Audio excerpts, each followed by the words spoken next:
Good morning students, welcome to the online session.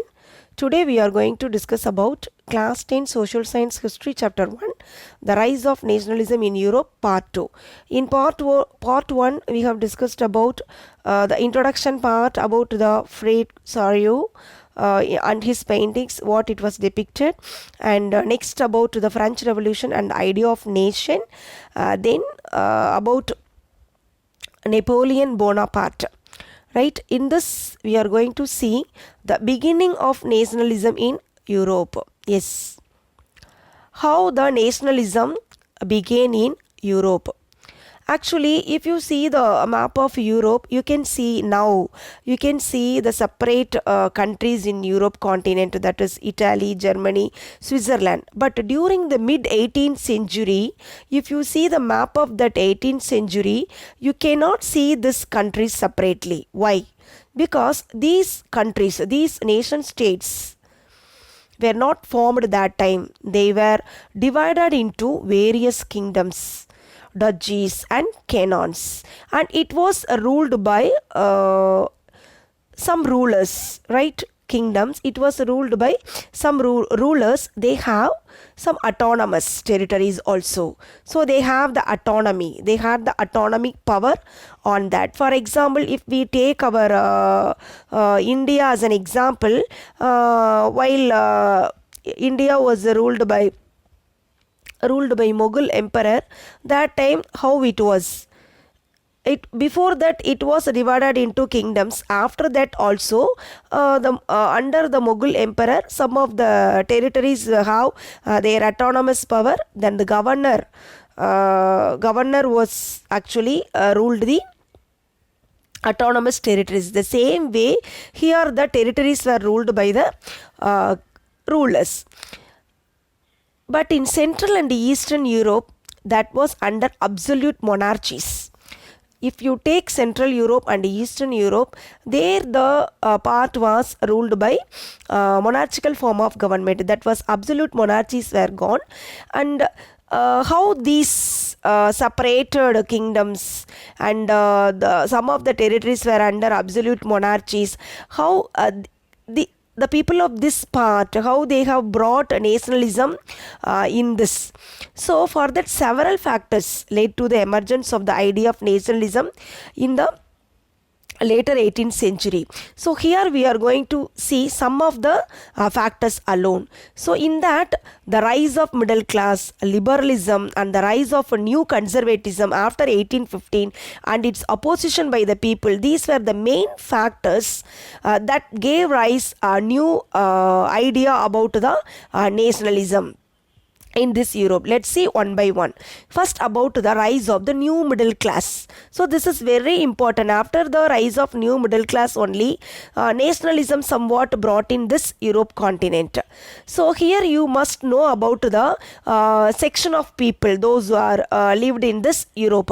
Actually, a different section of people were lived here.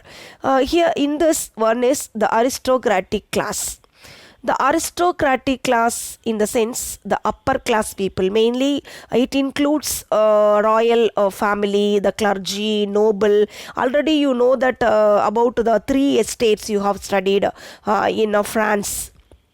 So what was the first estate people includes? The first estate people and second estate people includes. They were the higher class people, right? Higher society. Actually, these people mainly they owned land, more land, and they have estate also in the village side, that means countryside, and they owned some townhouses also in the town, and their dressing sense and their way, the lifestyle, everything will be uniform actually.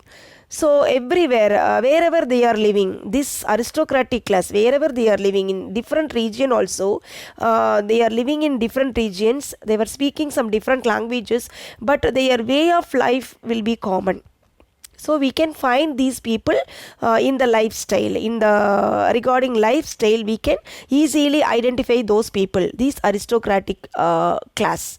Actually, their population is very less in Europe, but they were dominant. They were the dominant class in this Europe continent everywhere. in all regions. The main language which was spoken by them is French. They were a high society people and they were diplomatic, so that they spoke only French language, and they have the marriage relationship with among themselves. So in this way, this aristocratic people were the dominant class in Europe, and rest of them, most of them were peasants. So after the emergence of new towns and due to the industrial revolution, emergence of new class also happened there. Who were they? They are the working class. Those who were working in the industries, labor class. And now the working class were there, and who were the owners of the industries? That means small industrialists also were there, business people were also there, and professionals also were. So these people also formed the middle class.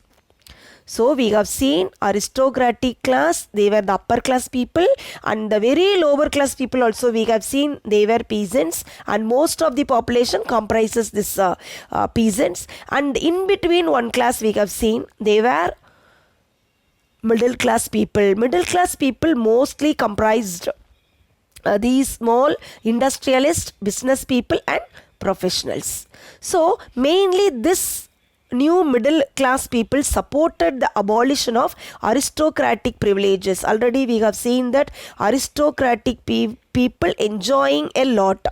They have more privileges, right? Yes, they have all freedom. They have all right to property. They are owning more and more property too, and they can enjoy in all the fields. So these new middle class people, they opposed everything, and they wanted the abolition of these privileges which were enjoyed by the aristocratic people, and they demanded equality. Mainly what they demanded, equality among them, and they advocated the idea of nationalism. So mainly first it was started by the new middle class people. So the rise of the new middle class people is the main and important thing in the rise of nationalism in Europe. And next one is liberalism. The another factor is liberalism. What is liberalism? Liberalism will have different meanings in different field. Actually it is a Latin word. What is the meaning of liberalism in Latin? Its root word is liber. It means free. So liberalism means freedom. Yes. So in the political arena, the liberalism stood for equality, freedom, formation and working of government by consent. Formation and working of government by consent means with cooperation of people. Consent means agreement. Mutual understanding between the government and the people is expected here, and equality, freedom, everything is expected. So here the liberalism means in political terms these things. But in the economic field it is different. Liberalism is advocated the freedom of markets. In the economic field it is freedom of what? Markets, and abolition of some unjust duties, unfair duties on the movement of goods from one territory to the other. And this, actually you must know one thing here, why this people, actually we know that middle class in the sense it includes business people, mainly traders, everybody will come under this, right? And professionals. So mainly who faced more and more difficulties because of lack of liberalism. Who expected liberalism mainly in this Europe continent is mainly the traders, because they are moving from one region to another region to sell goods and to buy goods. That time they are facing so many difficulties. One thing is custom duties. They have to cross so many regions, so they have to pay more and more custom duties there. So we know very well that during Napoleon period, he actually brought some confederation, 39 states, and he annexed so many kingdoms also. He brought so many kingdoms under his control. So these kingdoms, they have different types of measurements and weights and everything, and they have different custom duties also. So these traders, they have to face more difficulties, that once they travel from one region to another region by carrying these goods, they have to pay custom duties, as well as when they pay custom duties, whatever the goods they are carrying, that should be measured. So here the measurement also different. Here you must know one thing, that example is given in your book, that is, what is LE? LE means it's a measure of cloth. So maximum the cloth is carried by them. So the length should be measured. So it is differ in different regions. So here they are facing so many difficulties by measuring the cloth also, then the wastage of time and the wastage of money also for them for paying custom duties. So in this way they so many obstacles they faced. So to abolish those things, they want liberalism in markets, freedom of markets, and they want the abolition of these unjust duties on the movements. So this actually led to the beginning of economic nationalism. So by attaining economic liberalism, they are getting economic nationalism, and this paved the way for the rise of nationalism also. So now you are clear about the liberalism is also one of the factor for the rise of nationalism. So this new commercial class, they argued for the creation of a unified economic territory that should allow the unhindered movement of goods, people and capital. So I said so many obstacles they have faced. So at last what they argued, they required a unified union. Actually it should be unified economic territory. They want a union, customs union. So in 1834, this customs union also formed, that was known as Zollverein. It's actually initiated by Prussia. There it's formed first, and later several German states joined in this union. So this union actually abolished the tariff barriers. Tariff barriers means trade barriers, and it reduced the number of currencies from over 30 to 2. So how many currencies were used during that time? 30 currencies. Just think, in our country, if we have 30 type of currencies, that is, we are using only one rupee alone. Suppose we are using so many types of currencies, rupee, dollars and euros and other things, how these people will do business and how they will carry trading, right? Yes, the same thing happened here. So these all was abolished and reduced these currencies into 2. At last they brought only 2. Now also you know that in Europe they are using euros, right? The introduction of railways, not only this, they introduced railways, and this created mobility, and it led to the national unification. Not only economic field, it led to the unification, national unification also. And next, this creation of network of railways, further it stimulated mobility, and not only in the economic interest, it also paved the way for the national unification. So here we are just finding a way of economic nationalism, just strengthen the wider nationalist sentiments growing at that time. So now I hope you are clear about the liberalism, how this liberalism is the one factor which paved the way for the nationalism also. Actually, who has struggled because of this? Mainly the new middle class, comprises mainly the traders, business people. They faced so many difficulties and obstacles, so that all were changed.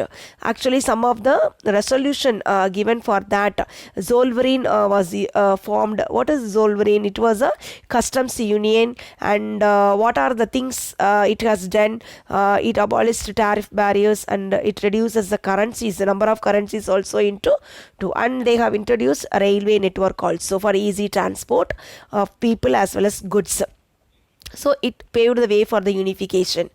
Right. Next, rise of new conservatism and its opposition by the people. After the defeat of Napoleon Bonaparte, what happened? The new class emerged, that is conservatism. Conservatives. Who are these conservatives?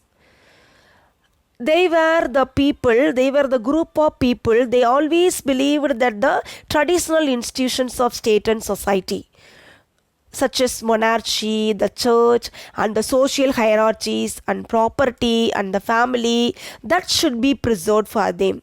They were always involved in the traditional way of administration. Mainly they liked monarchical form of government. Even though they were liking this, they actually accepted this modernization also, because it could have strengthened the traditional institution like monarchy, so that they have accepted some of the changes which were brought by Bonaparte. It was actually, it favored them, so that they have accepted, they have realized that the modernization could strengthen their traditional institutions. So they never thought about to return to the society of pre-revolutionary days. What were there? Actually, they liked only the monarchical form of government, not the democratic form of government. These people are conservatives, right?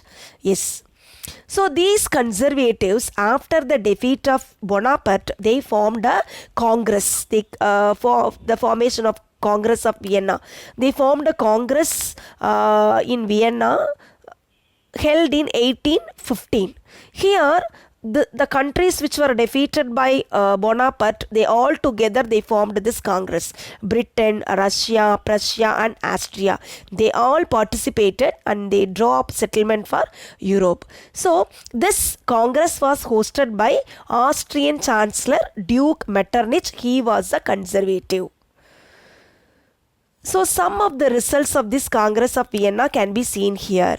What was the result of this formation of this Congress of Vienna? Actually, this is a Treaty of Vienna, we can say. Yes, they have taken some resolution in this. First of all, they have introduced that again the monarchy. Monarchy was restored in France and strengthened in Prussia, Belgium, and Austria. So already it was there in Prussia, Belgium, and Austria. Again it was strengthened. And what happened in France? We know the story of France, that after the French Revolution, monarchy was abolished, and it turned towards democratic form of government. And after that, what happened? After the capturing by Bonaparte, he came into throne, and he again implemented what? Monarchical form of government, but somewhat modernized form. He introduced so many changes, right? Now again, this conservatives, after this Congress, they have decided that again it was restored, the monarchical form of government was restored. Again the Bourbon dynasty can be ruled this France. And in other areas, autocratic governments were set up in this part, Prussia, Belgium, and Austria. Autocratic governments is also like monarchical form of government. They have the power. Auto means self power. The decision can be made only by the king. Then they prevent the French expansion. For preventing the French expansion, what they have done, series of states were set up as the boundary of France.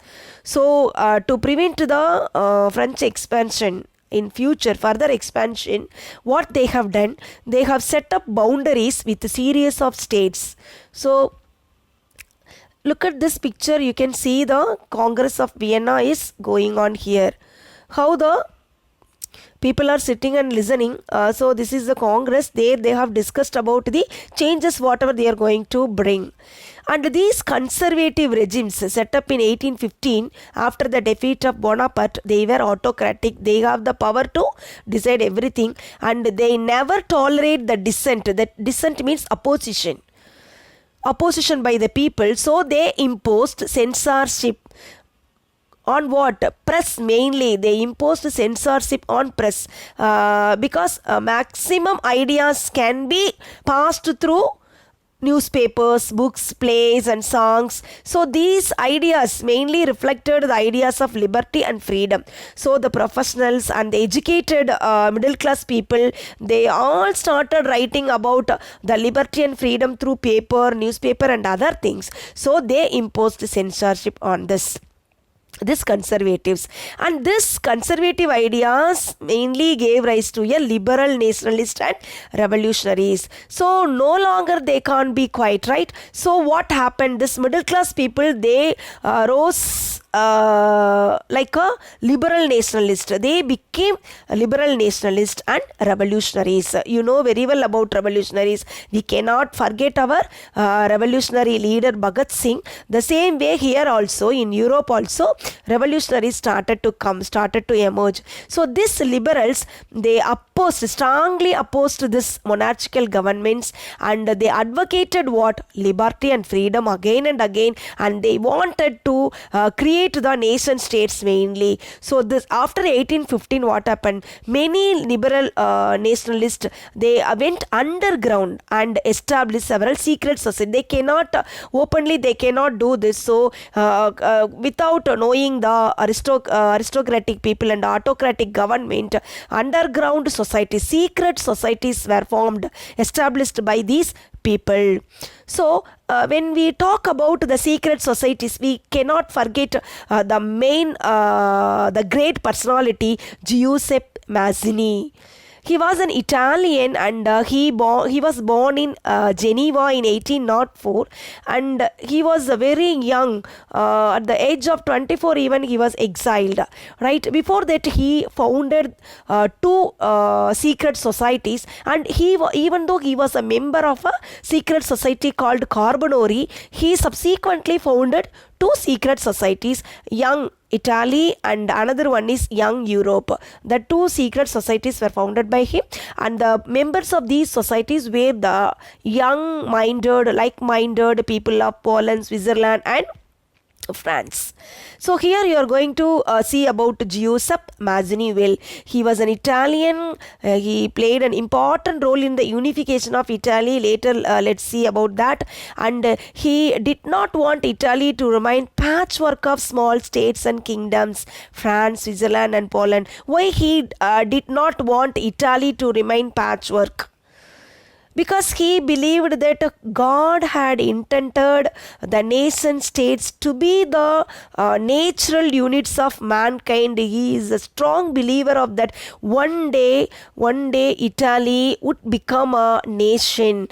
He believed this a lot. He has a God belief also. So he never thought about that. It never remained as a patchwork, and he opposed monarchy and he wanted to establish democratic republic. Yes, he was a revolutionary, so he opposed monarchy and he wanted to establish democratic republic. And because of his severe criticism and of monarchy, so he was described by the Metternich. Yes, we have seen that the host, it was that Congress of Vienna was hosted by Metternich. He was the conservatives, and how he described this Mazzini: he was the most dangerous enemy of our social order. Who said this?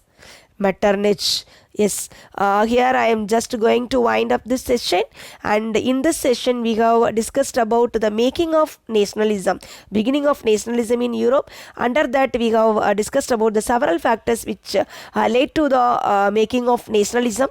That is, first we have seen about the middle class people, rise of middle class people, about them briefly, and next liberalism and their meanings, and in a different arena, different sphere, how this got the meaning.